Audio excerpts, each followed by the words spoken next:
I really think there's a bipartisan coalition on antitrust, and you're seeing the populist left and populist right come together on this. I started the Internet Accountability Project 5 years ago, and I was the first, we were the first group on the right to take on big tech. Oh, Rachel Bovard's here, hello.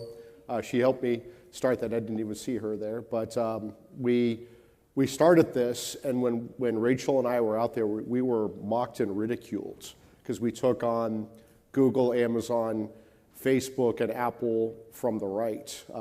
Rachel was kind of the guinea pig. We'd throw out there and do the media, and she would just get torched.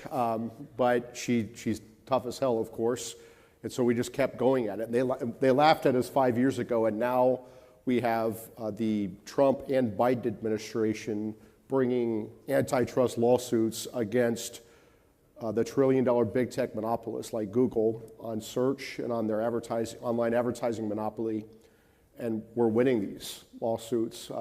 Doha worked for Jonathan Cantor. I think we shocked Jonathan Cantor and Lena Khan especially when crazy Mike Davis endorsed their nominations. They're like, what the hell is going on here? This what's the move? But no, there's very much a bipartisan consensus, and it's growing. The Republicans are finally waking up. I think what was the gateway drug for Republicans, for conservatives, was the censorship, right? I think Republicans are generally of the mindset that big is not bad. There are a lot of Republicans. There is never an antitrust violation in the 100 years of the antitrust laws. I think when we saw these big trillion-dollar big tech platforms have gatekeeping power over information and commerce, and they were able to use that gatekeeping power to censor, silence, deplatform, and cancel conservatives and others with whom they disagree. I think that's when Republicans started to wake up. Yeah, I agree with that. Doha, what's your assessment now, having been through the first couple of months of the Trump administration? And do you think that the left and the right can share the same goals in breakup of big tech, even if we're getting there in different ways? Yeah, so, it's not surprising. I agree totally with Mike that there is something going on the left and on the right, and I can say that having spent 10 years at the Justice Department, including as counsel to Donald Trump's first head of the antitrust division, Macon Delrahim, and then as Jonathan Cantor's principal deputy before ultimately leading the place myself, I think this is real. I think there is a durable concern, and as Mike noted, I think our friends on the right come to this from concern about deplatforming, censorship, and so forth, and I think our friends on the left come to this largely from events that have roots in the financial crisis. And I do think that there was a passing of the torch, so to speak, from Trump 1 to the Biden administration, right? They filed the Google search antitrust monopolization case. Again, I was there for the tech review. I remember how groundbreaking that was. Then we tried it, and then we filed cases against Apple and another case against Google, seeking breakups of those monopolies, but also other kinds of monopolies that affect the tech ecosystem.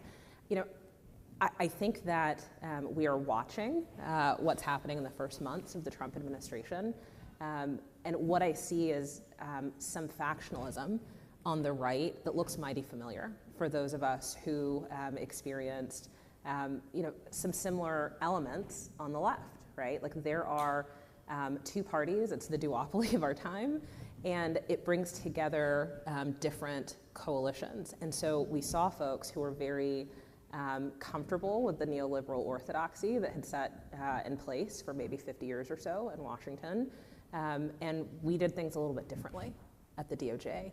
And again, I see this on the right as well. I think there are wonderful antitrust agency heads, for example, who see the problem, right? Like they see the issue of oligarchy, of entrenched corporate power, not just in big tech, but in pharmaceuticals and agriculture, right? And other things that really matter for the participation of the American people in our market economy. But there are also some folks who maybe don't want government at all, have deep concerns about the administrative state. And again, I see this having come from an administration that had some, similar factions, right? Or a similar form of factionalism. Yeah, totally makes sense. Mike, let's talk about the firing of these FTC commissioners. Do you think that this is like Trump admin play to consolidate power, to more furtherly aggressive push against big tech? Is it what Doha's alluding to, which is more of a big business, Wall Street Journal style thing to placate them? How do you view that action, and how do you think that that's going to work in terms of some sort of bipartisan push in order to rein in big tech? Well, I had a big role in helping Andrew Ferguson get selected by President Trump to be the FTC chair, and Gail Slater to be the Assistant Attorney General for the Antitrust Division, and Mark Metter for the FTC commissioner. I had no role in the firings, and I didn't know they were coming. I think it was. I don't know what the play was. I think it was frankly a stupid move, and it should not have happened. Interesting, Doha. What do you think? What do you think that? What kind of message that send to people like you? You know, I'm a private citizen now, right? And I was very. So speak your mind. Yeah. I was excited to see what the Trump administration would do on issues of corporate power that matter, like tech, like agriculture, et cetera. And I think that the firings, you know, setting aside what anyone might think about the Supreme Court precedent, Humphrey's executor, and I think there are a plurality of views out there.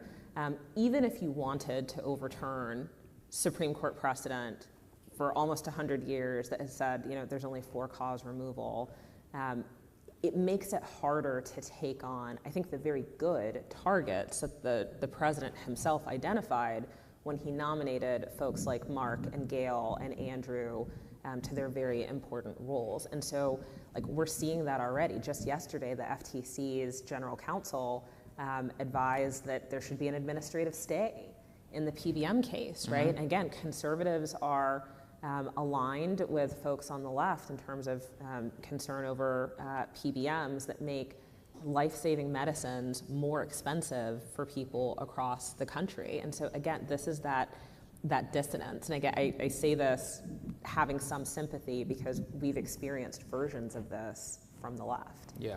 I think, Mike, that's what I want to drill into here for the audience is these tensions in the coalition, which are difficult to explain if you're just looking at it from the outside. So you've also been, you know, I would say somebody who's endorsed like some aggressive movement by the Trump administration, certainly in ends that, you know, you think are justifiable. But with that type of, let's say, pugnacious fighting attitude, which is fine whenever you're doing that, how do you think that that will then affect if the Trump administration takes that and, you know, as you said, perhaps pursues a stupid move? Will it destroy like future cooperation? So as somebody who's navigating these waters of supporting the administration, also trying to preserve some sort of bipartisan consensus, how do you think that that's going to play out? So whoever advised the president to fire these FTC commissioners may have a different motive. Maybe they're trying to destroy this bipartisan effort to hold big tech accountable. Maybe they are doing Google, Apple, Facebook, or Amazon's bidding. Who knows? But it was a dumb move. Look, the president. My position is that Humphrey's executor is clearly wrong. The president is the head of the executive branch. He has the executive power under Article 2, and you can't divide that power among commissioners on a multi-head commission. So I think the president has the legal right to fire whoever the hell he wants in the executive branch, and that's my legal position. My policy and political position was this was a stupid move again, because why would you want to damage the bipartisan coalition? I always say this about President Biden. I was his biggest opponent on everything, except for his bipartisan antitrust law enforcement. I think that's the one thing that he did very well with Lena Khan and Jonathan Cantor and Doha over there. She continued from the Trump to the Biden administration, and it requires that bipartisan coalition to take on the biggest monopolist in the world, Google, Amazon, Facebook, and Apple. If you did not have that bipartisan commission, we would not have been able to bring these antitrust lawsuits and win them, right? And so that's why I started the Internet Accountability Project. That's why Rachel and I took so much grief. I grew up with red hair. I really don't care if I'm getting punched in the face.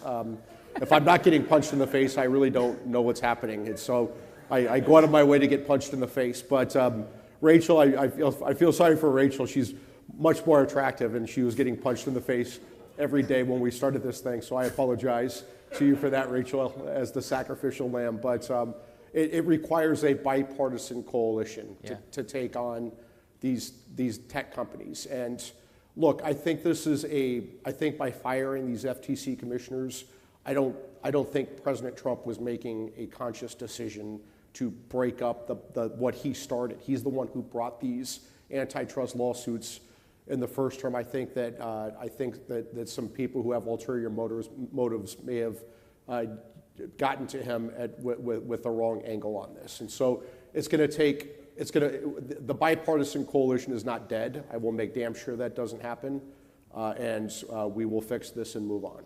Doa, let's talk about mechanically the future of some of these cases. How does some of this executive action and these fights within the Trump coalition actually affect the success of future cases, or not only ongoing cases and potential future cases that might be able to be brought forward?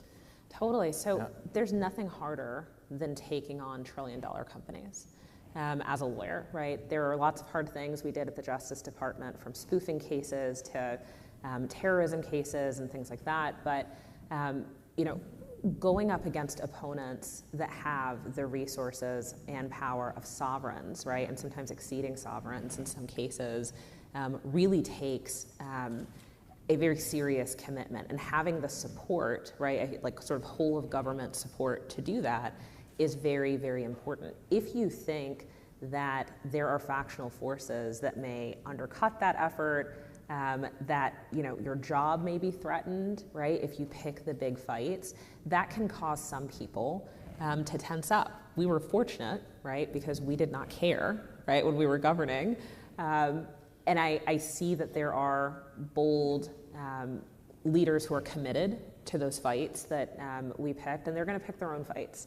Right? They're going to bring other kinds of monopolization cases that I think will be very important for us to see. But again, I suspect there will be clash, and when you have those clashes, it is very important to have a backbone of steel, right? And go the distance and see that there are public trials that are,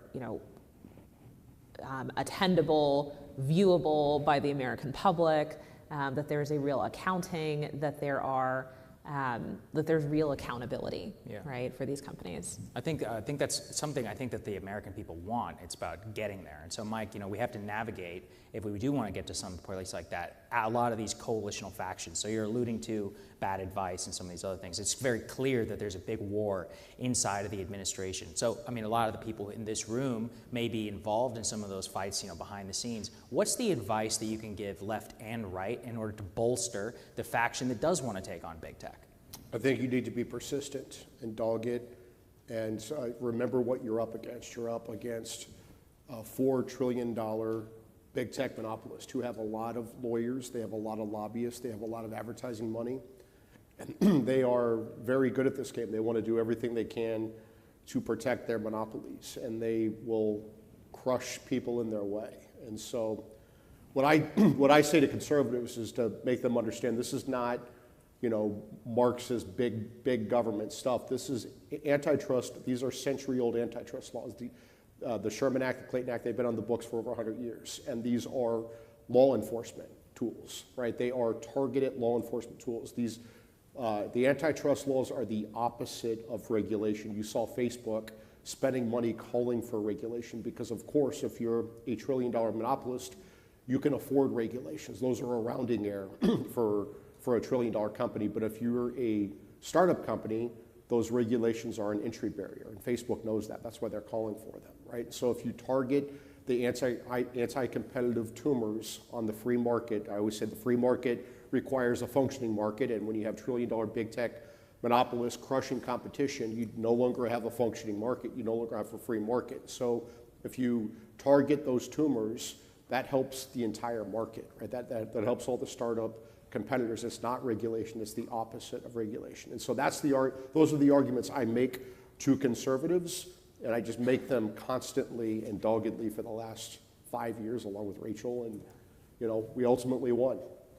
Absolutely. So Toa, can you give some advice? Now you're a private citizen. What was it like on the inside when you're taking on, multi-trillion-dollar market cap and a building bigger than this that's just full of one group of DC lawyers, not to mention all lawyers across the country? What is that like, not only at a psychological level, but navigating the coalitions, which is what a lot of people in the conservative movement are finding now, that they're actually in government and having the knife fights around this? Yeah, I think that when you are governing, you have to remember that you are responsible for governing for the entire American people. You have to talk to the entire American people and recognize that the ordinary person cannot vindicate their economic liberty. And that's how I view some of these tech fights. Like, this is an economic liberty problem. And so for all of us who are in my front office, we were constantly thinking about, who is the core American that is harmed? Right? Like, in JetBlue Spirit, for example, we were thinking about the person who couldn't otherwise get home to see a loved one, to attend a graduation without Spirit's low fares.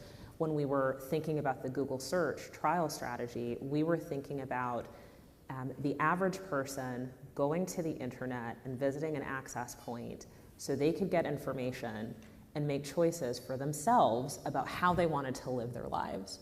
Right? When we were thinking about other cases that I won't call out, we were thinking about developers, right, who in many cases had better and more interesting products that they could have brought to market and won on the merits, but for other entrenched monopolies. And so I think keeping at the forefront of your brain the American people is a really powerful motivator to do the right things for the right reasons, and it actually informs better trial strategies, because it turns out generalist judges can make heads or tails of facts, they can apply the law, but helping them understand the stakes, and the stakes could not be higher here, is the most important thing you can do when you're on the inside. And so on that telling, who cares if there are folks who maybe shilling or maybe captured, right, by big, powerful, entrenched interests. Like, that's been true since the beginning of time, right? But you have to have